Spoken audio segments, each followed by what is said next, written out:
Mheshimiwa Salesio Kiambi kwa sababu ile tunaunga serikali yetu mkono kwa sababu ya kazi mingi zile ambazo tumeona zikifanyika kutoka serikali kuu hadi serikali ya county. Tumeona maendeleo na tumeona usaidizi.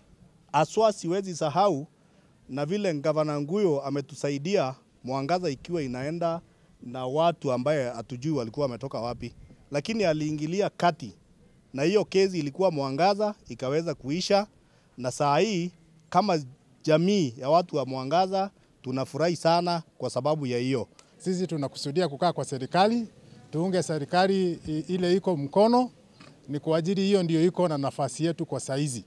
Tukienda mahali ingine sidhani kama kuna mtu atakuja a play role ya governor saizi, afanye ile kazi governor ataweza fanya saizi kwetu kama jamii ya Isiolo. Kwa hivyo sisi kama jamii tuko hapo na leadership ya Imenti yote tuko hapo.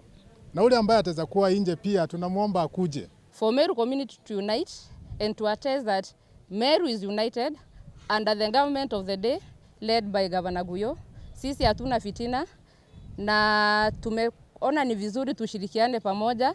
Nikiongea kwa niaba ya vijana, ni mwito naita kwa vijana wenzangu wakuje tushirikiane pamoja so that tuweze kubenefit kwa serikali ambayo tuliungana pamoja, tukaipigia kura na tuache fitina mingi. Kama kutakuwa na any changes, mtu angoje mpaka 2027. Najua ya kwamba kuna wazee ambao wamekuwa wakiita hao watu wanaenda wanaketi pamoja na wao wanafanya mikutano ya kutusi governor wakisema hao ndio viongozi wa jamii.